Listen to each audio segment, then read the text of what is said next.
Nunca antes na história moderna se tinha visto uma força militar como a Waffen-SS.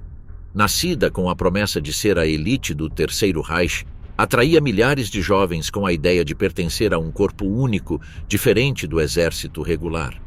O cotidiano deles era marcado por quartéis austeros, horários rígidos e uma disciplina que moldava até mesmo a forma de andar.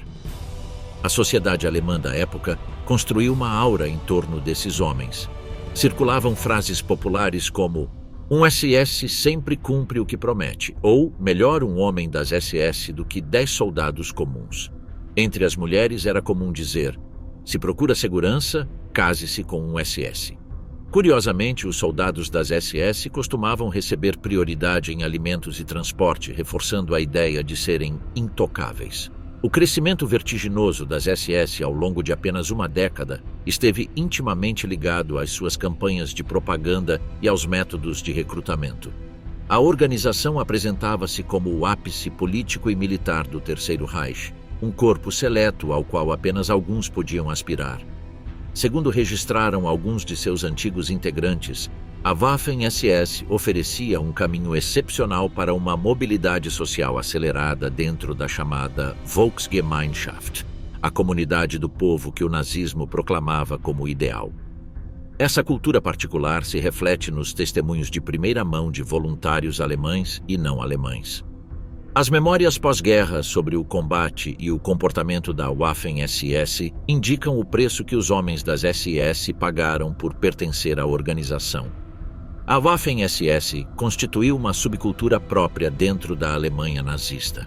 Apresentava-se como uma via de ascensão social, um atrativo que cativou milhares de jovens. Essa promessa, embora em muitos casos ilusória, influenciou decisivamente as experiências dos homens que ingressaram em suas fileiras e marcou sua trajetória na organização. Os homens que ingressaram na Waffen-SS aspiravam a fazer parte de uma força fascista de elite, embora os motivos que os levaram a isso variassem de indivíduo para indivíduo. No relato histórico, frequentemente a organização foi reduzida ao estigma dos crimes de guerra ou ao simples papel de capangas a serviço do nazismo. No entanto, essa visão limitada não permitia compreender com nuances a complexidade da instituição nem as motivações pessoais de quem nela serviu. Alguns veteranos, como Erwin Bartmann, combateram na Frente Oriental sem serem membros do Partido Nazista. Alistaram-se na SAS, apesar de não serem formalmente filiados ao partido, demonstrando que a atração por suas fileiras nem sempre se devia à militância política direta. Numerosos alemães e até voluntários estrangeiros também se incorporaram. Alguns vinham de ambientes de extrema-direita, mas nem todos compartilhavam essa identidade ideológica. A SS apresentava-se como um setor exclusivo dentro da sociedade alemã, capaz de atrair homens que não estavam inscritos no Partido Nazista, nem eram necessariamente cidadãos alemães. Voluntários como Erwin Bartmann não buscavam ingressar em outro ramo militar. Desejavam pertencer à SS. A propaganda desempenhou papel central nesse processo, transmitindo a ideia de que unir-se às suas fileiras significava acessar uma camada única, separada do restante da população. Os testemunhos de Bartmann e de outros voluntários, combinados com o discurso oficial da organização, mostraram que a atração não residia apenas no fascismo, mas na noção de fazer parte de um grupo especial. A SS oferecia um caminho de mobilidade social baseado na ideia de pertencer a uma elite que concedia privilégios a seus membros. Ao integrar suas fileiras, esses homens ascendiam ao que consideravam uma fraternidade seletiva dentro do Terceiro Reich. Embora as SS tenham crescido de forma constante durante a década de 1930, era surpreendente que alguém escolhesse alistar-se nelas em vez de em um ramo convencional das forças armadas alemãs, como a Luftwaffe, o Heer ou a Kriegsmarine. O treinamento na organização era notoriamente brutal, e as experiências de combate não eram menos. As promessas de formação profissional e benefícios familiares que a SS divulgava eram, em muitos casos, questionáveis.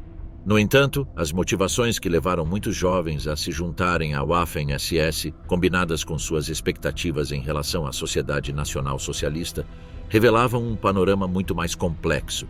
Ingressar em suas fileiras significava, em certa medida, uma ascensão social, e essa ideia tornou-se um dos principais argumentos com os quais a Waffen-SS se promoveu entre toda uma geração.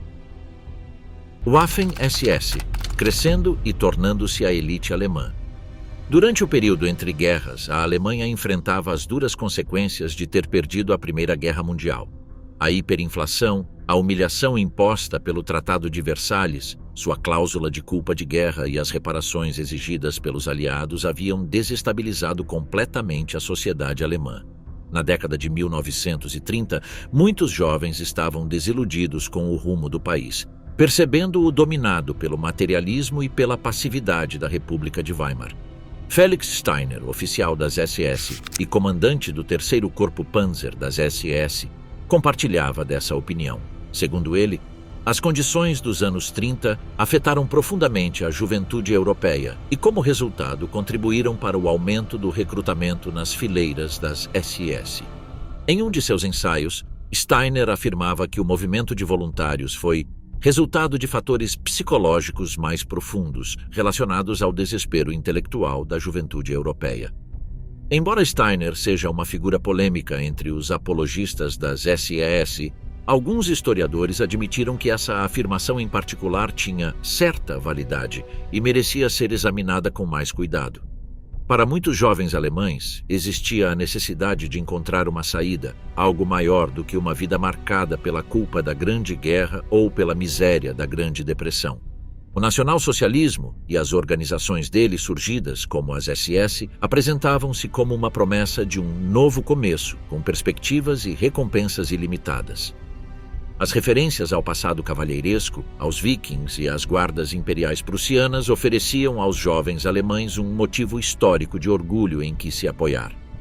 Quando as SS iniciaram sua busca por novos recrutas, foi fácil vender a imagem de que representavam a nova guarda imperial da Alemanha.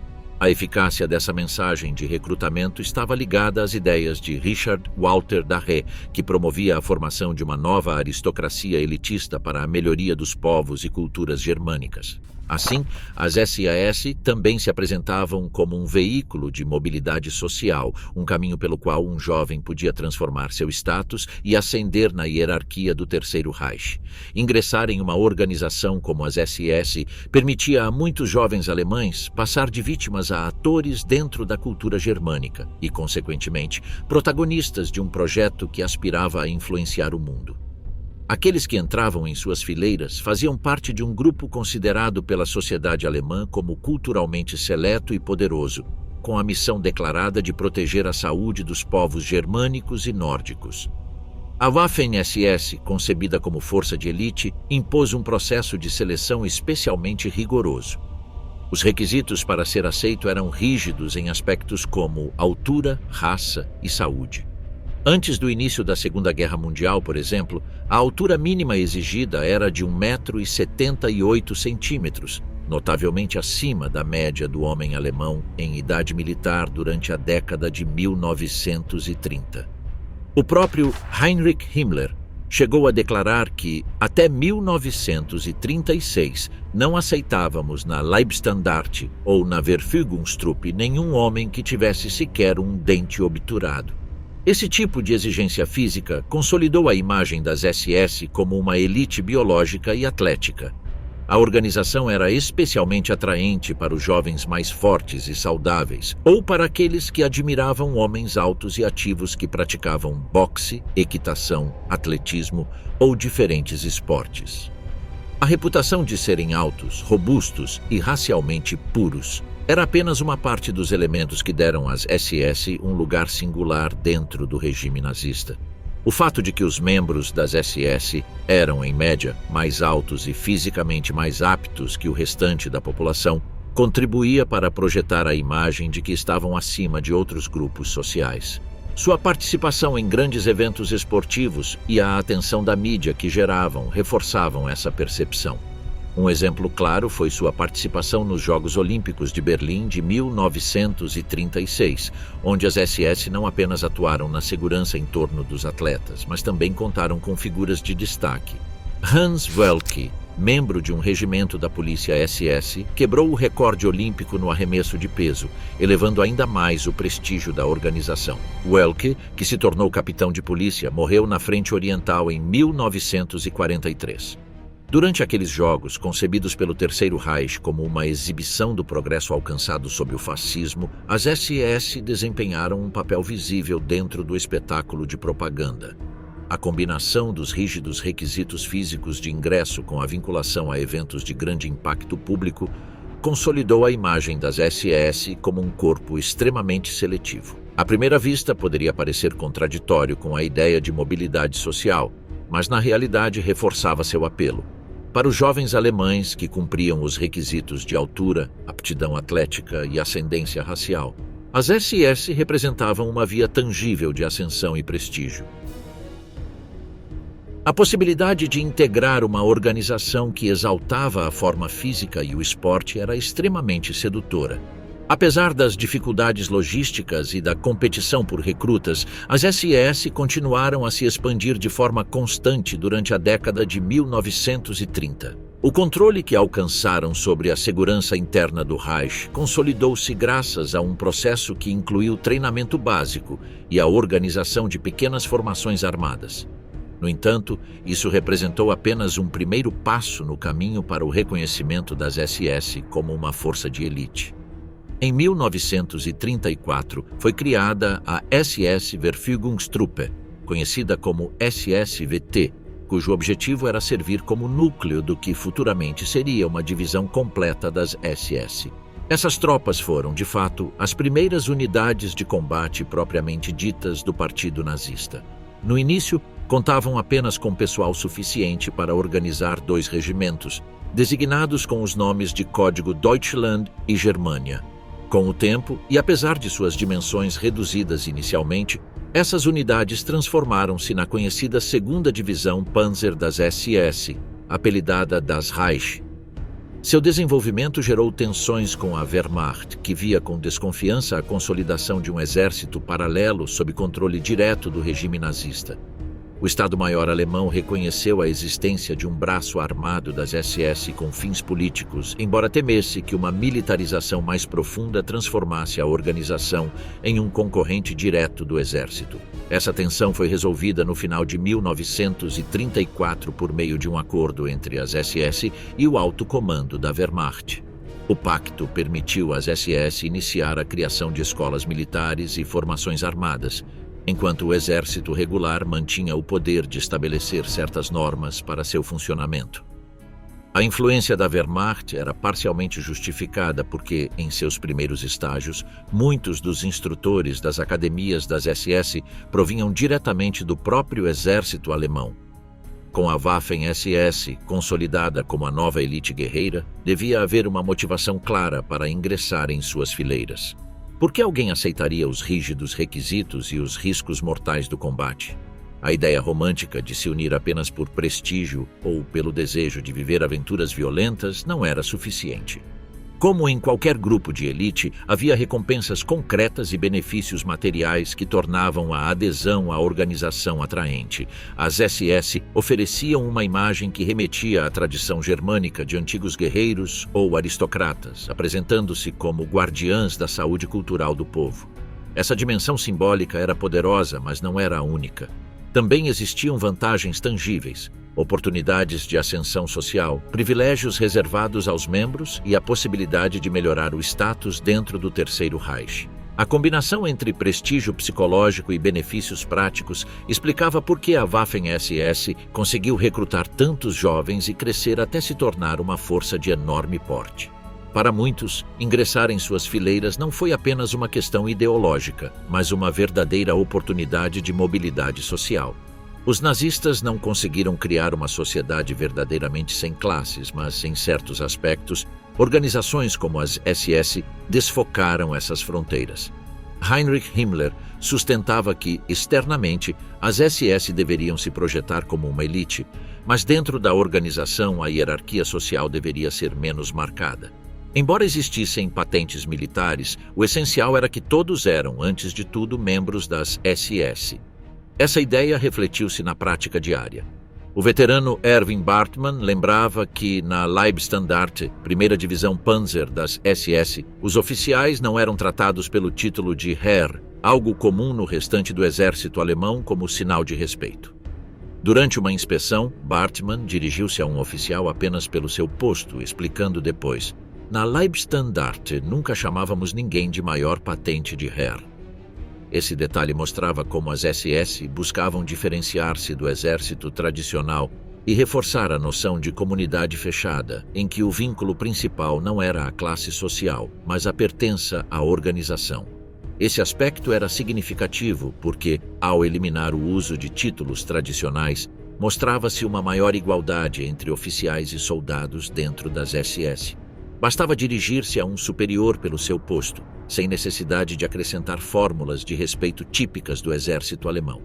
No final do dia, todos eram considerados homens das SS e eram reconhecidos com um certo nível de respeito mútuo. Não se exigia riqueza para custear o equipamento nem origem de uma linhagem prestigiosa para entrar na organização. Diversos historiadores apontaram que não era necessário vir de famílias de alto status ou com grandes rendimentos para iniciar uma carreira nas SS. Essa diluição das linhas sociais refletia o esforço da organização em se adequar ao ideal da Volksgemeinschaft. Em particular, promovia-se a ideia de uma hierarquia baseada em conquistas. Ser membro das SS já era considerado um mérito, o que proporcionava possibilidades de mobilidade dentro daquela comunidade nacional, onde o reconhecimento dependia mais da pertença e desempenho do que da origem social.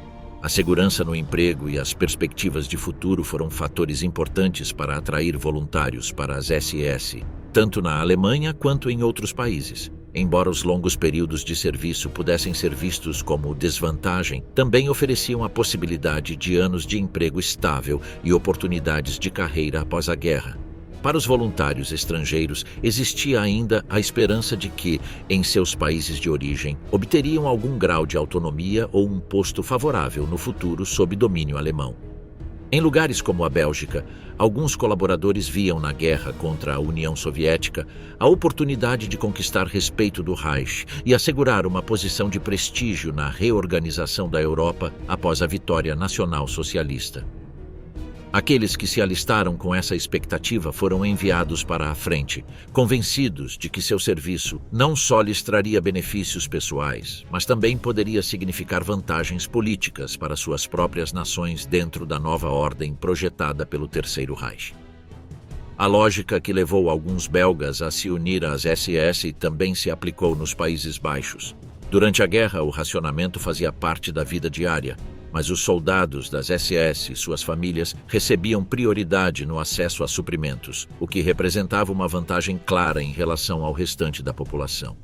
Aos voluntários holandeses também se prometia formação profissional e a possibilidade de conseguir empregos civis ao retornar para casa, assim como ocorria com seus colegas belgas.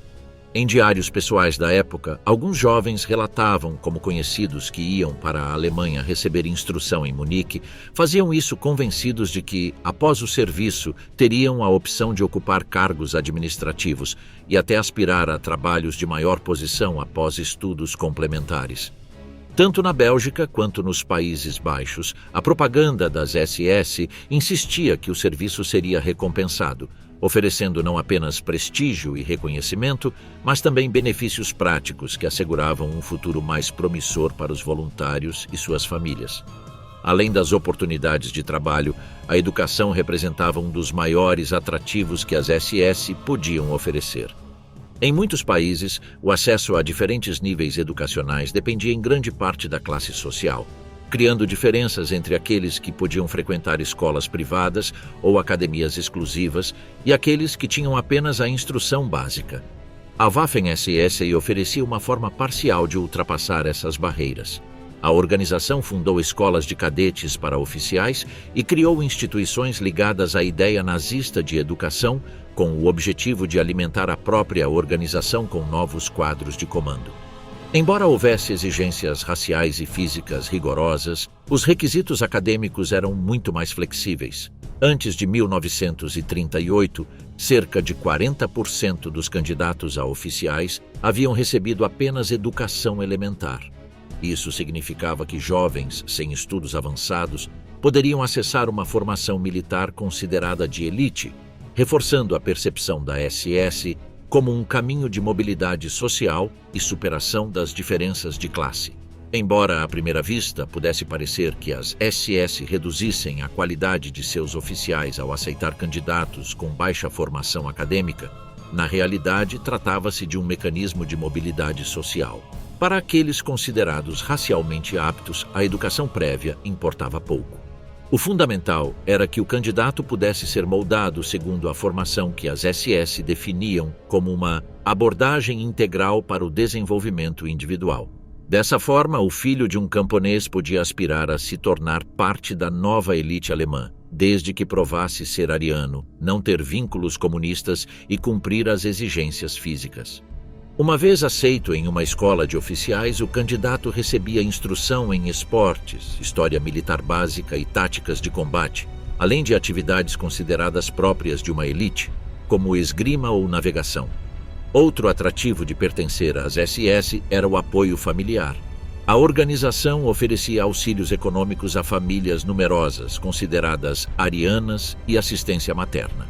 Embora o nazismo estivesse profundamente ligado à eugenia, neste caso, as SS aplicavam essa visão na forma de benefícios materiais que podiam representar um incentivo significativo para seus membros. Um dos benefícios mais questionáveis que a Waffen-SS podia oferecer era a proteção contra detenções. Em alguns casos, a filiação à organização funcionava como uma salvaguarda para o próprio recruta e sua família. Houve jovens que, apesar de não sentirem afinidade pelo nazismo, acabaram ingressando na SS para evitar consequências legais ou represálias contra seus pais. Em situações em que familiares expressavam críticas abertas ao regime, a solução oferecida pelas autoridades locais era que algum membro da família se alistasse na Waffen-SS. Dessa forma, a filiação à organização transformava-se em uma espécie de garantia que protegia seus entes queridos de serem presos. Embora aqueles que foram pressionados a ingressar nem sempre o fizessem voluntariamente ou com entusiasmo, a SS utilizava essa forma de coerção para aumentar seus quadros. O preço era alto: entrar em uma unidade de combate de elite sob condições extremas de disciplina e risco, mas com a promessa de proteger a família da perseguição. Embora a Waffen-SS oferecesse benefícios que podiam parecer atraentes, também apresentava importantes desvantagens que marcavam a vida de seus membros. Os rigorosos requisitos raciais eram uma barreira desde o início, e as verdadeiras dificuldades começavam quando o recruta ingressava na organização e enfrentava o duro treinamento e a realidade do combate. A mobilidade social prometida pela SS estava repleta de falhas. Os mesmos elementos que pareciam vantagens, como o prestígio de pertencer a uma elite ou os programas de bem-estar, estavam acompanhados de exigências e limitações que reduziam sua eficácia. Os voluntários aceitavam esse pacto na esperança de integrar uma nova aristocracia, alcançar ascensão social ou garantir benefícios materiais após a guerra, embora as condições reais fossem muito mais duras. Um dos principais problemas era a duração dos compromissos de serviço. Após o acordo com a Wehrmacht, foram estabelecidos termos rigorosos. Os oficiais eram obrigados a servir por 20 anos, os suboficiais por 12 e os soldados rasos por pelo menos 4 anos. Embora a ideia de fazer parte de uma força de elite ajudasse a atrair voluntários, para muitos esses longos compromissos eram vistos como uma das grandes desvantagens da vida dentro da Waffen-SS. Para a formação de seus oficiais, a SS estabeleceu academias especiais conhecidas como Junkerschulen, localizadas em Bad Tölz e Braunschweig. O objetivo dessas escolas era formar um corpo de comando próprio para a organização, em um contexto em que a Waffen-SS continuava a crescer. A vida nesses centros era extremamente dura. Os cadetes enfrentavam semanas de até 47 horas de aulas, às quais se somava a prática obrigatória de esqui, natação, vela, esgrima, boxe e diversas disciplinas de atletismo. Tudo era voltado a eliminar aqueles que não fossem considerados fortes ou aptos o suficiente para fazer parte da nova elite que a SS pretendia encarnar na sociedade alemã. A taxa de deserção ou insucesso atingia cerca de 40%, refletindo a dureza e brutalidade do programa. Essas exigências tinham um objetivo claro: consolidar a reputação da Waffen-SS como uma força de elite, preparando homens capazes e resistentes que seriam apresentados como os herdeiros modernos dos cavaleiros teutônicos. O crescimento do corpo de oficiais das SS não dependia apenas das Junkerschulen. Também se beneficiava de instituições como as Nápolas, escolas secundárias do Reich destinadas a preparar futuros quadros do governo e das forças armadas. Embora não tenham sido criadas especificamente para as SS, era natural que a organização se interessasse por esses centros e acabasse influenciando-os para atrair seus cadetes para a Waffen-SS. A preparação nessas escolas mostrava outro lado da mobilidade social oferecida pela organização: a promessa de acesso à nova elite. No entanto, a experiência era extremamente dura. Ex-alunos lembravam-se de dias sombrios, frios e exigentes, onde eram obrigados a lutar contra cães, enfrentar-se em combates de boxe, suportar provas físicas extremas e participar de simulações destinadas a prepará-los para cenários futuros de guerra. Reclamações ou sinais de fraqueza não eram tolerados. Qualquer demonstração de fragilidade podia ser interpretada como covardia. Através de instituições como as Junkerschulen e as Nápolas, as SS cumpriam sua promessa de oferecer educação e formação. Esses homens recebiam de fato instrução que combinava disciplina militar, doutrinação ideológica e resistência física, projetada para moldá-los no ideal do novo membro da elite que o regime proclamava. As condições nas academias e escolas vinculadas às SS mostravam que, em troca da educação e formação recebidas, a vida era dura e sempre havia um preço a pagar. Os testemunhos sobre o treinamento dos soldados rasos da Waffen-SS confirmam que suas experiências não diferiam muito das dos aspirantes a oficiais. Assim como seus superiores em treinamento, os recrutas tinham de passar por treinos intensivos de boxe, atletismo e outras disciplinas esportivas. O objetivo era reduzir a distância entre oficiais e tropa, ao mesmo tempo que elevava o nível de exigência acima do padrão de instrução militar da época. No entanto, para os soldados rasos, que recebiam um programa de treinamento menos personalizado, os acidentes eram mais frequentes e muitas vezes resultavam em lesões. Nas memórias de ex-combatentes, os treinamentos básicos da SS eram descritos como especialmente perigosos. Em uma dessas sessões, um incidente ficou gravado na memória de um recruta. O momento em que, no meio de um exercício, um forte estalo ecoou na sala, sinal de um acidente que mostrava a dureza da preparação. Durante o treinamento da Waffen-SS, acidentes não eram raros, mesmo em exercícios rotineiros. Em uma ocasião, um jovem recruta loiro de Kiel sofreu uma lesão no joelho devido a uma falha na manutenção da pistola regulamentar alemã, que poderia disparar acidentalmente se não fosse limpa corretamente. Em outro caso, logo após uma cerimônia de formatura, um soldado chamado Becker foi atingido por um disparo de um sentinela de serviço. Embora não tenha morrido, precisou ser hospitalizado. Esses incidentes mostravam que o programa de instrução para soldados rasos buscava formar homens resistentes e conceder-lhes um status de elite, mas o fazia por um caminho cheio de riscos. Na realidade, a experiência dos oficiais e a da tropa não diferiam no essencial. Ambas eram marcadas por um alto nível de dificuldade e perigo, mesmo antes de entrar em combate. A importância de observar separadamente essas experiências de formação está em compreender como tanto líderes quanto soldados de base passavam por processos igualmente duros. Essa preparação extrema foi o prelúdio do que viveriam juntos, oficiais e tropa, quando chegasse o momento de enfrentar a guerra na linha de frente. As dificuldades para oficiais e soldados de tropa aumentavam quando ambos se uniam para formar unidades destinadas a exercícios de guerra. Essas manobras eram especialmente perigosas e, em muitos casos, mortais, aumentando o risco de pertencer à Waffen-SS.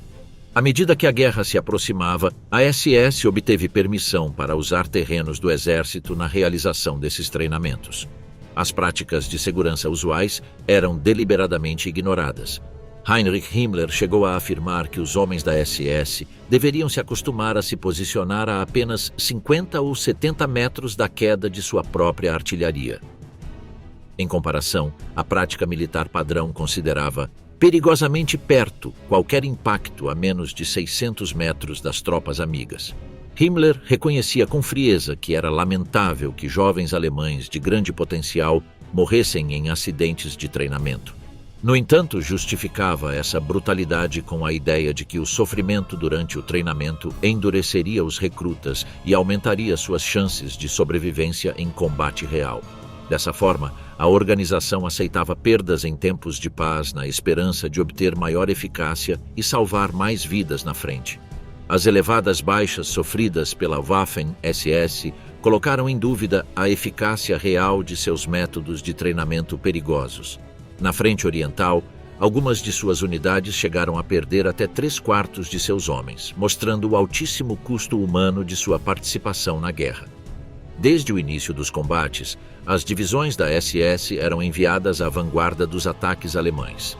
A terceira divisão SS, por exemplo, participou da ofensiva de 1940 contra a Europa Ocidental, conhecida como Fall-Gelb. Durante essa campanha sofreu mais de 1.000 baixas, embora ao mesmo tempo tenha demonstrado sua capacidade de combate. Essa experiência levou o alto comando alemão a designar operações cada vez mais difíceis e arriscadas para a Waffen-SS. Em 1941, durante a invasão da União Soviética, suas divisões voltaram a ser enviadas à ponta de lança, avançando em direção a Leningrado. Independentemente dos benefícios prometidos, da glória momentânea ou da ideologia que os motivava, os homens da Waffen-SS acabaram pagando um preço muito alto. Suportar as condições mais duras da Segunda Guerra Mundial como parte da suposta nova aristocracia do Terceiro Reich. Os testemunhos de veteranos são a principal fonte para compreender as condições extremas enfrentadas pela Waffen-SS em combate. Os confrontos corpo a corpo com armas modernas e de curta distância revelavam a brutalidade que explicava as altíssimas taxas de baixas.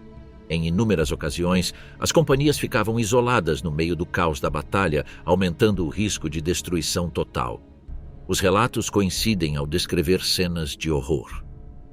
Dos postos de comando, era comum ver ambulâncias cheias de feridos deitados na neve, tremendo de frio, mal cobertos e com o sangue endurecido pelo gelo.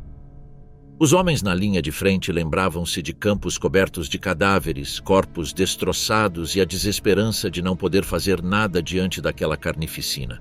Tanto voluntários estrangeiros quanto os próprios alemães compartilhavam essas experiências sem distinção. Oficiais e soldados rasos da mesma divisão evocavam momentos de impotência ao verem seus companheiros morrer, lembrando seus últimos gestos e palavras em meio à devastação.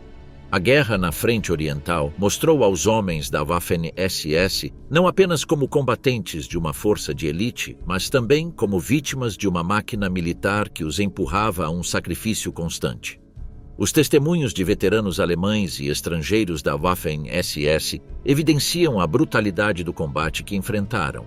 O suposto pacto entre a organização e seus voluntários, benefícios em troca de prestígio e status, quebrava-se no campo de batalha, onde as probabilidades reais eram aterrorizantes. Até 75% de risco de ferimento ou morte. Os homens lutavam em condições selvagens, vendo cair camaradas e oficiais em combates de extrema violência. Embora baixas altas sejam comuns em tropas de choque, no caso da Waffen-SS, a magnitude foi desproporcional. Suas divisões, consideradas de elite, eram enviadas aos cenários mais sangrentos e as perdas superavam qualquer expectativa razoável. Para dimensionar a diferença, a 101ª Divisão Aerotransportada do Exército Americano registrou cerca de 11.500 baixas ao longo de toda a campanha na Europa, incluindo várias batalhas importantes e reposições ao longo do tempo. Em contraste, a 12ª Divisão Panzer da SS começou a guerra com 10.000 recrutas e, na Batalha do Bolso de Falaise, chegou a perder 80% de seus efetivos de combate. Em uma única operação, uma divisão da SS sofreu mais da metade das baixas que uma divisão americana acumulou em toda a campanha. As altíssimas perdas sofridas pela Waffen-SS refletiam um profundo desprezo pela vida humana. Mesmo em unidades de elite, acostumadas a operar nos cenários mais difíceis, os percentuais de perdas eram tão extremos que se tornavam insuportáveis. Os relatórios oficiais e as memórias de veteranos não eram as únicas provas dessa dureza. A própria população alemã percebia o quão arriscado era servir na SS. O pai de um soldado temia que o filho se alistasse, porque sabia que a primeira divisão SS sempre era enviada para os combates mais intensos. Com o passar da guerra, as divisões da SS adquiriram um apelido que dizia tudo. Eram os bombeiros de Hitler, chamados a intervir onde a situação era mais desesperadora e as chances de recuperação pareciam mínimas. Isso demonstrava que, embora a SS oferecesse benefícios e prestígio a quem se unisse às suas fileiras, as probabilidades de aproveitá-los eram reduzidas. Os recrutas enfrentavam exigências físicas extremas, treinamento brutal, missões quase suicidas e, em muitos casos, promessas que nunca eram cumpridas. A grande contradição residia no fato de que o caminho para essa suposta mobilidade social estava marcado por riscos desproporcionais e benefícios incertos. No final, a Waffen-SS revelou-se um projeto profundamente defeituoso que oferecia a ilusão de ascensão e status, mas que na prática acabou sendo um método violento, destrutivo e vazio. Os benefícios familiares do programa Lebensborn não funcionaram como havia sido prometido. Em 1939, apenas 8% das famílias de membros das SS, com entre 5 e 12 filhos, receberam apoio financeiro. Embora a iniciativa tivesse sido criada para aumentar os casamentos e os nascimentos, naquele mesmo ano, 61% dos homens das SS continuavam solteiros quando começou a Segunda Guerra Mundial. Esses dados, embora refletissem toda a organização e não apenas a Waffen-SS, mostravam claramente que o programa não estava cumprindo seu objetivo. Com o avanço do conflito, o Lebensborn se transformou em algo muito mais radical. As medidas passaram a incluir disposições que incentivavam diretamente a infidelidade como parte de uma política eugênica extrema. Além de sua intenção inicial, aqueles programas familiares não atingiram seu objetivo e, em muitos casos, resultaram em práticas alheias à proposta original. Esse fracasso, além de ser moralmente aberrante, representou uma das desvantagens de servir na Waffen-SS. Havia ainda outro problema: a perda da aura de elite. Uma parte essencial do apelo da organização era sua condição exclusiva.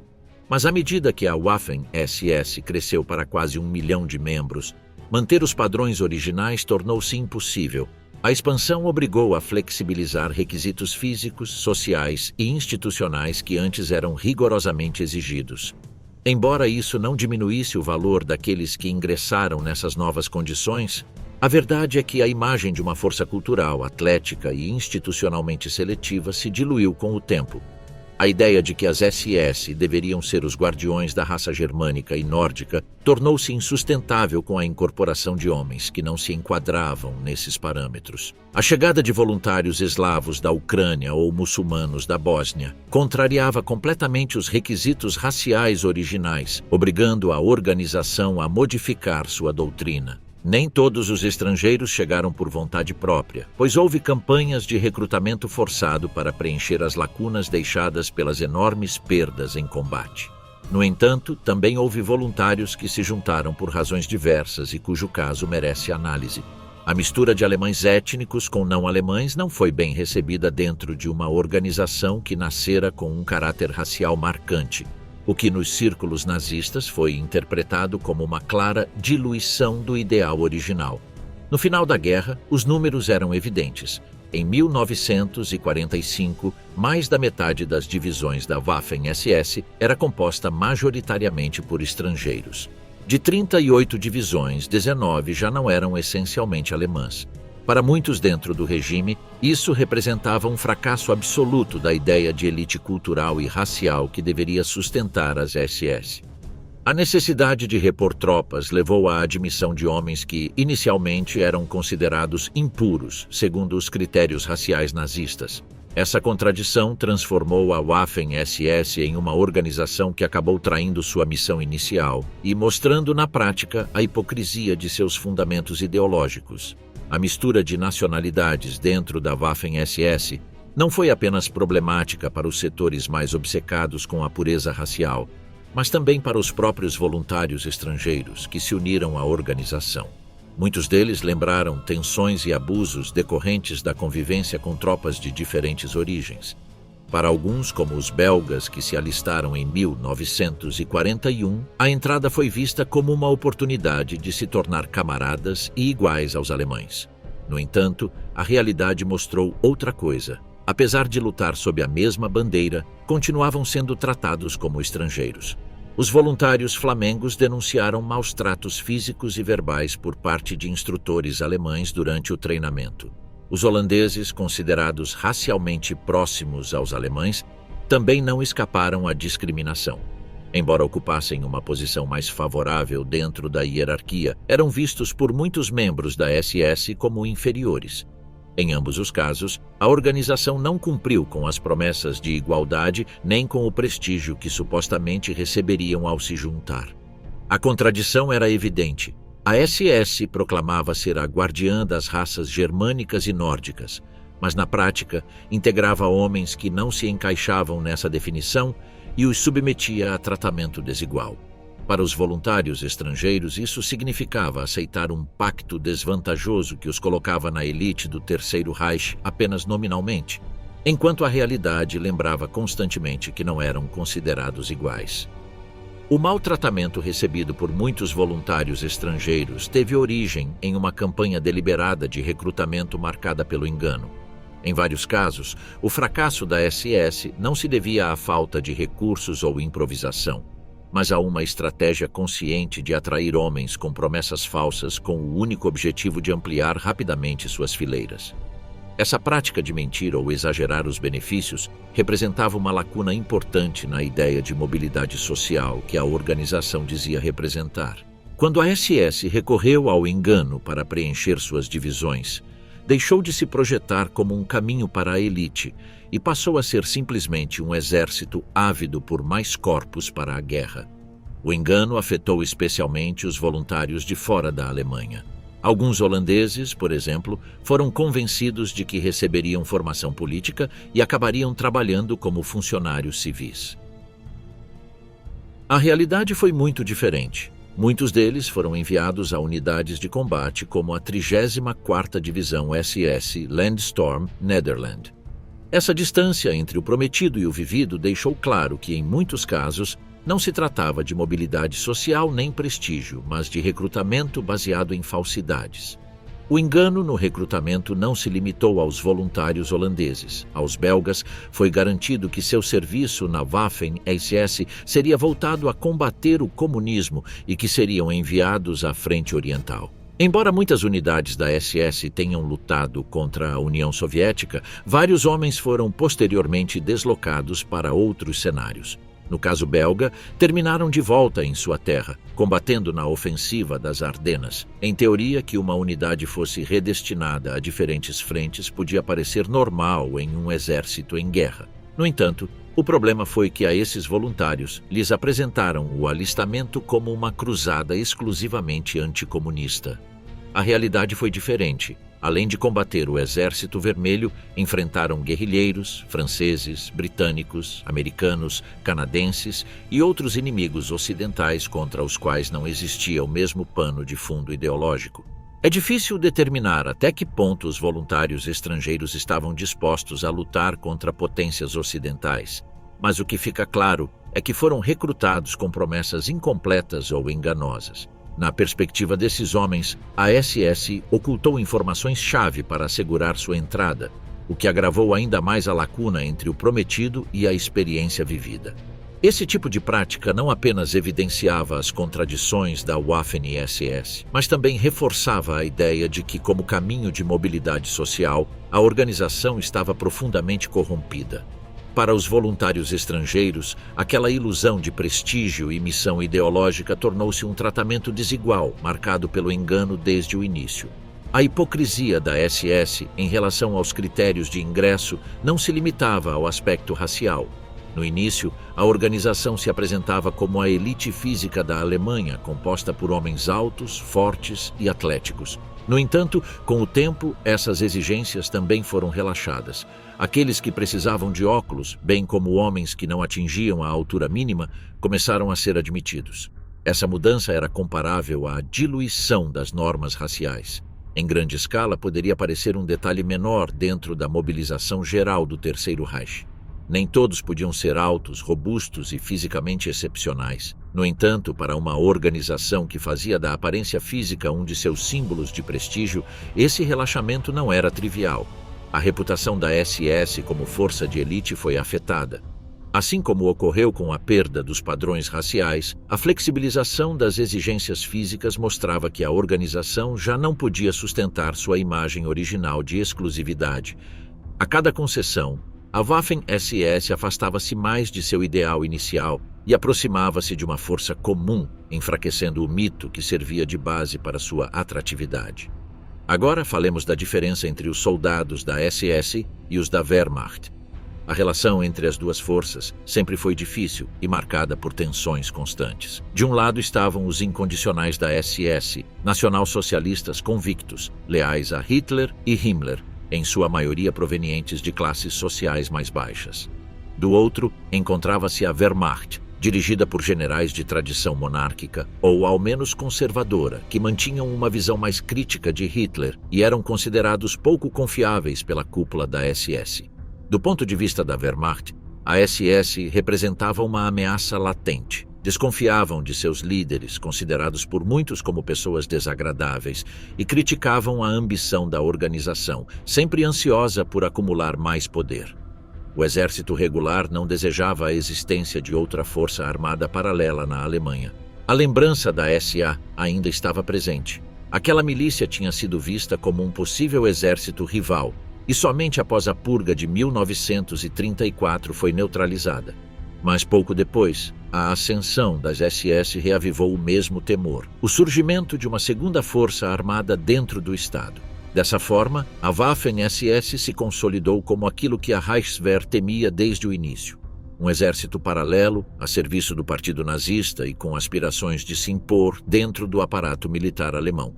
Quando a guerra começou, o comportamento brutal das SS contra a população civil indignou muitos generais da Wehrmacht. Johannes Blaskowitz, um cristão devoto, protestou repetidamente contra essas atrocidades, embora suas denúncias tenham tido pouco efeito. Apenas alguns comandantes permitiam que as SS atuassem com total liberdade em suas áreas, enquanto a maioria limitava seu alcance de ação tanto quanto possível. Alguns faziam isso por repulsa aos seus métodos, outros simplesmente porque não queriam que outra organização interferisse em suas áreas de comando.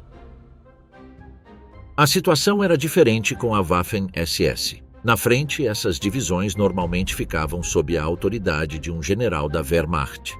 Eram tratadas como unidades regulares e, em muitos casos, seus oficiais e soldados eram altamente respeitados por comandantes como Erich von Manstein, que valorizavam seu desempenho em combate lado a lado com as tropas do exército regular. Era importante distinguir entre os diferentes ramos da organização.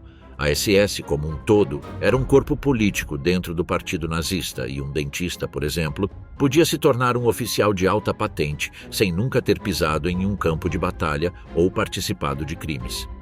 A Waffen-SS, por outro lado, representava o braço armado da Allgemeine SS, literalmente as SS gerais. A maioria de seus membros eram soldados de combate, embora os números mostrassem que seu envolvimento em crimes de guerra era maior do que na Wehrmacht. Além deles, existiam os Einsatzgruppen, criados diretamente por Himmler e compostos por policiais, agentes de segurança e membros das SS. Essas unidades móveis tinham como tarefa oficial combater insurgentes, mas na prática se dedicaram ao assassinato sistemático de civis na Polônia, Rússia e outras regiões ocupadas, tornando-se um dos instrumentos mais letais do aparato repressivo nazista. Um membro comum das SS podia ser quase qualquer coisa, de dentista a juiz ou professor. Muitos deles nunca iam à linha de frente e podiam até servir na Wehrmacht ou não participar diretamente da guerra. A Waffen-SS, porém, era diferente. Quem se alistava nela integrava unidades de combate que funcionavam como as do exército regular, embora com risco muito maior. Eram enviados para confrontos extremamente perigosos e, em muitos casos, para situações que os ligavam a crimes de guerra. Oficiais e soldados da Wehrmacht criticavam frequentemente as SS por sua tendência a recorrer a ataques audaciosos e, em muitos casos, temerários, que resultavam em perdas excessivas. Enquanto o exército regular enfatizava planejamento cuidadoso e ação coordenada, a Waffen-SS preferia ataques frontais e diretos, mesmo que o custo em baixas fosse muito elevado.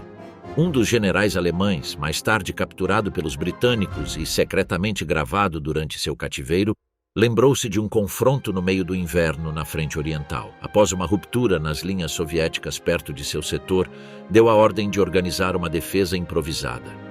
Nessa linha encontrava-se uma companhia da Waffen-SS com cerca de 175 homens, apoiados apenas por metralhadoras e alguns morteiros. O general relatou que seu comandante, um oficial chamado Hauptmann Bendon, demonstrou coragem excepcional. Ele reorganizou rapidamente seus homens e liderou pessoalmente a defesa, resistindo ao avanço soviético apesar da inferioridade numérica e de meios.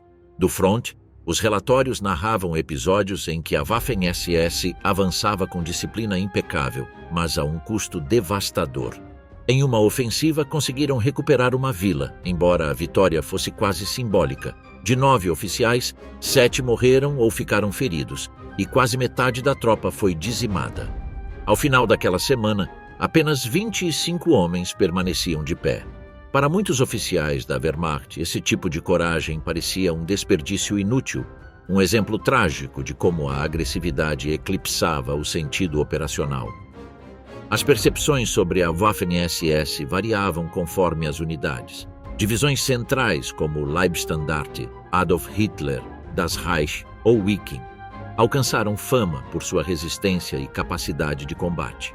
Em contrapartida, as unidades estrangeiras frequentemente careciam de disciplina e eficácia, obtendo resultados desiguais no campo de batalha. Na frente oriental, a ideologia compartilhada contra o inimigo soviético às vezes conseguia unir Wehrmacht e SS. No entanto, na frente ocidental, após o desembarque na Normandia, muitos oficiais do exército regular desaprovaram os métodos implacáveis da Waffen-SS. Com o tempo e diante do agravamento da guerra, as diferenças táticas começaram a diminuir por pura necessidade. Ainda assim, a verdadeira divisão não era apenas militar, mas também cultural e ideológica. O ressentimento quanto à distribuição de recursos foi constante. Soldados da Wehrmacht reclamavam que as unidades da SS recebiam prioridade em armamentos, substituições e suprimentos. Os novos tanques Panther e Tiger chegavam primeiro às divisões de elite da SS, enquanto as formações do exército continuavam a lutar com modelos obsoletos como o Panzer III. Até a logística era separada. A Waffen-SS possuía seu próprio sistema de abastecimento, tornando-a mais autossuficiente em momentos críticos. A desigualdade tornou-se ainda mais evidente nos últimos anos do conflito, quando a economia de guerra alemã entrou em colapso. A raiz dessas divisões ia além do material. A Wehrmacht, embora contasse com simpatizantes do nazismo, era uma instituição anterior a Hitler e preservava grande parte de sua identidade militar tradicional.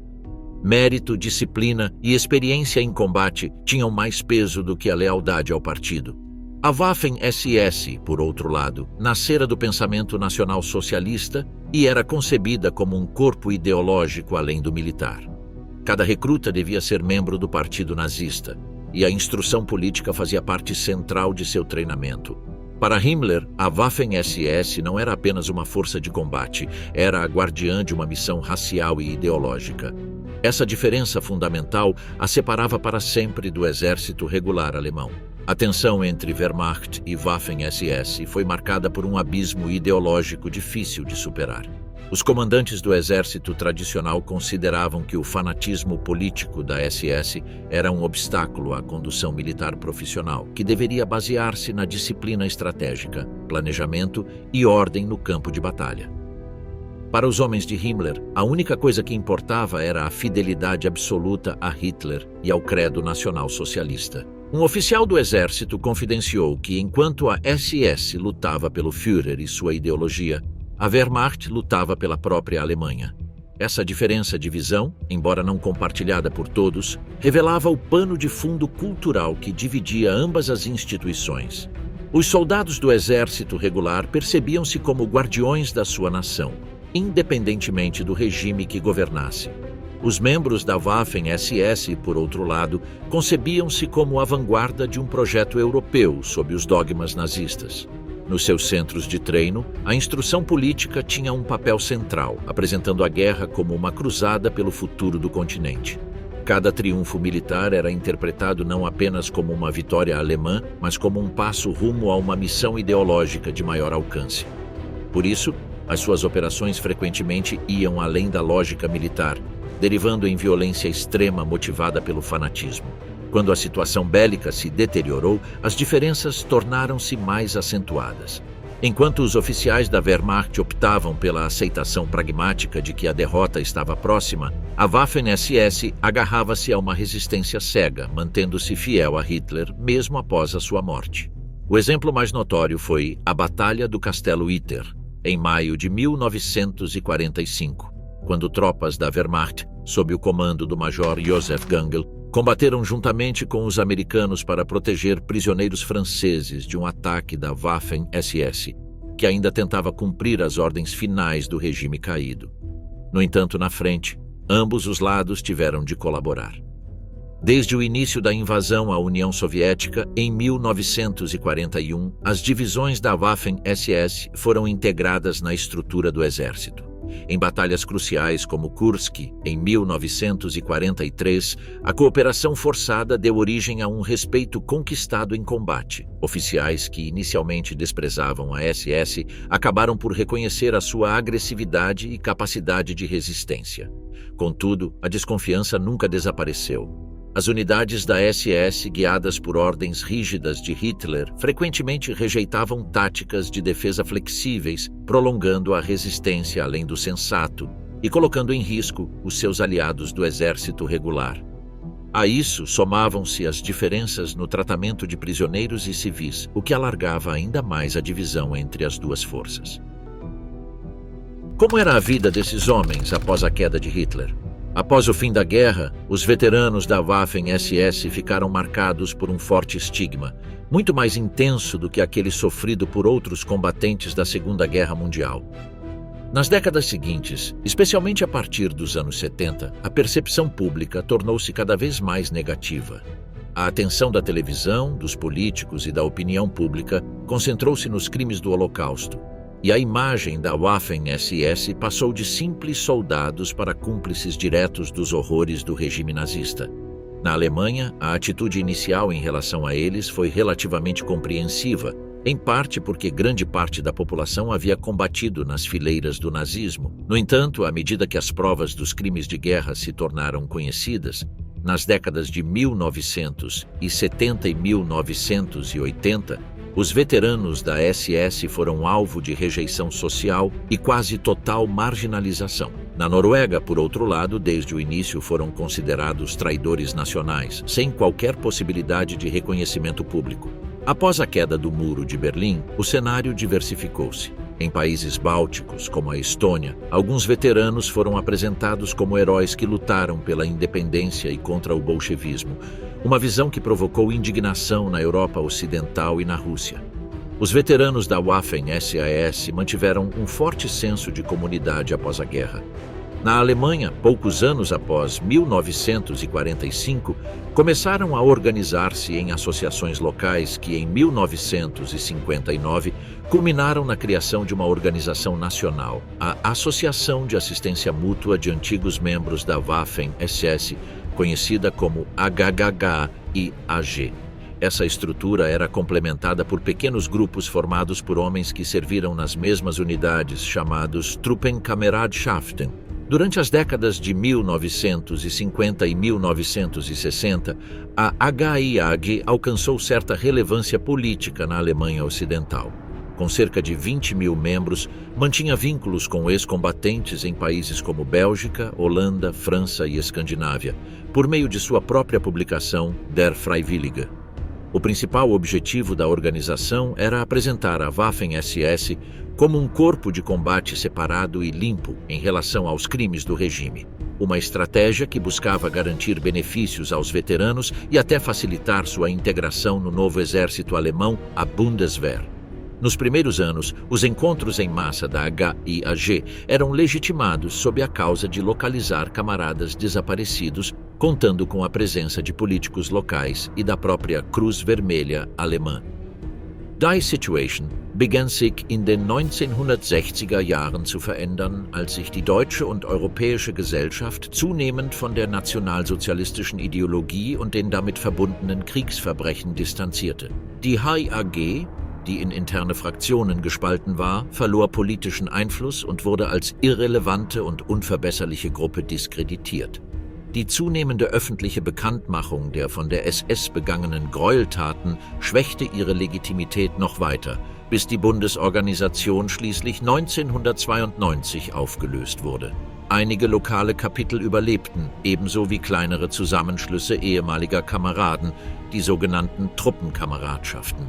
Im Laufe der Jahrzehnte wurden die Veteranengruppen der Waffen-SS jedoch zu einem Tabuthema.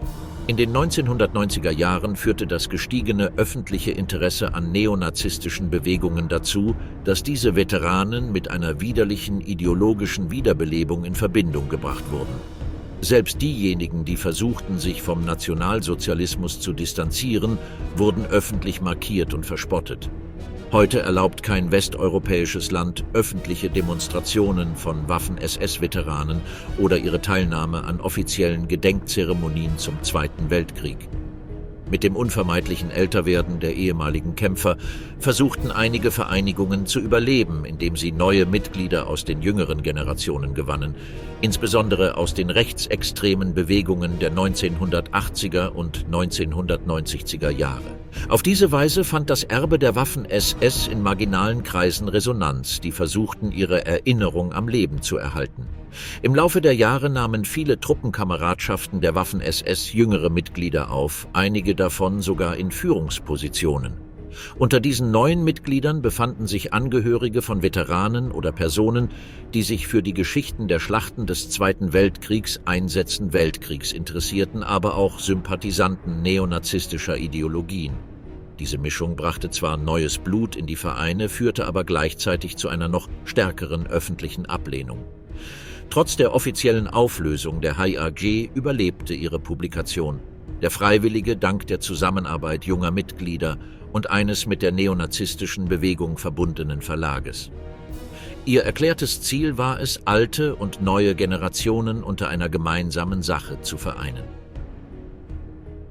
Ein ähnliches Ziel verfolgte ein Fähnlein, eine illustrierte Zeitschrift, die die deutschen Veteranen des Zweiten Weltkriegs, insbesondere die der Waffen-SS, verherrlichte und das Motto Pflichterfüllung und Tradition unter jungen und alten Freiwilligen propagierte. Zeitschriften, Bulletins und später Webseiten hielten die Waffen-SS-Veteranenvereine am Leben. Diese Medien berichteten über neue Publikationen, Treffen und politische Unterstützung, verbreiteten Fotos, ehrten ihre alten Helden und schrieben historische Episoden um. Ziel war es, die Veteranenbewegungen sowohl national als auch europäisch fortzuführen und ein kollektives Gedächtnis zu pflegen, das der vorherrschenden gesellschaftlichen Sichtweise widersprach. Auf ihren Seiten wurden immer wieder Berichte über Bataillone und Kämpfe wiederholt, stets mit der Absicht, Kritik aus der konventionellen Presse entgegenzuwirken. Ebenso fanden wütende Berichte über die Schändung von SS- und Nazigräbern Platz, die als Zeichen dauerhafter Ausgrenzung interpretiert wurden. Der Ton wurde kämpferischer, wenn die wenigen SS-freundlichen Reden wiedergegeben oder Märsche rechtsextremer Gruppen beschrieben wurden, die, wie sie versuchten, die dominante Erzählung über den Zweiten Weltkrieg in Frage zu stellen.